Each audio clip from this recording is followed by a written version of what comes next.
కానీ కొత్తగా వచ్చిన పరిణామాలు ఏంటంటే పాలస్తీనా ప్రజల సమస్యని పట్టించుకోకుండా పశ్చిమాసియా ప్రాంతంలో వివిధ ప్లేయర్స్, వివిధ పాత్రధారులు తమ కార్యక్రమాలు చేయడం మొదలుపెట్టారు.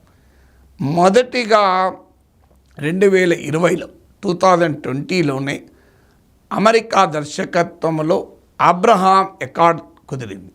Israel, United Arab Emirates, Morocco, అలాగే బహ్రెయిన్ అంటే 3 కీలకమైన అరబ్ దేశాలైన యుఏఈ, బహ్రెయిన్, మొరక్కోలతో అమెరికా దర్శకత్వంలో ఇజ్రాయిల్ అబ్రహాం అకార్డ్ కుదుర్చుకున్నది.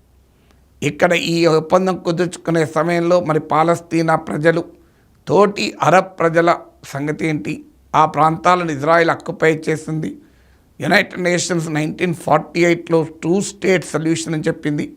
యూదులకు ఇజ్రాయిల్ దేశము, పాలస్తీనా అరబులకు పాలస్తీనా దేశము, 2 దేశాలు కోఎగ్జిస్ట్ సహజీవనము చేయడమే ఈ సమస్యకు పరిష్కారమని యునైటెడ్ నేషన్స్ ప్రకటిస్తే, యునైటెడ్ నేషన్ తీర్మానం అమలు కాకుండా ఇజ్రాయిల్ బలప్రయోగం ద్వారా యూదులు తమ దేశాన్ని ఏర్పరచుకొని అరబ్ ప్రాంతాలపైన, పాలస్తీనా ప్రాంతాలపైన దాడులు చేస్తూ వచ్చాయి.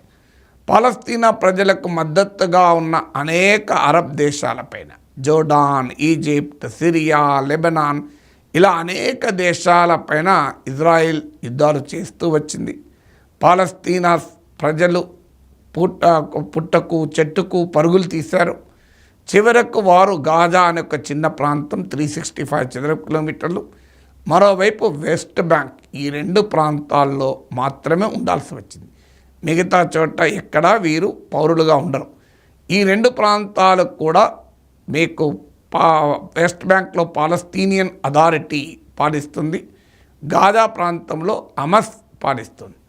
ఈ 2 ప్రాంతాలకు కూడా ఇజ్రాయిల్ అష్టదిగ్బంధనం చేసి తమ చెప్పుచేతుల్లో పెట్టుకుంటున్నాయి.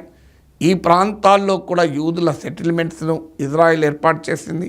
ఆ సెటిల్మెంట్స్కు రక్షణగా అంటూ తన బలగాలు కూడా అడపాదడపా పంపిస్తూ ఉంటుంది, దాడులు జరుపుతూనే ఉంటుంది. ఇది పాలస్తీనా సమస్య.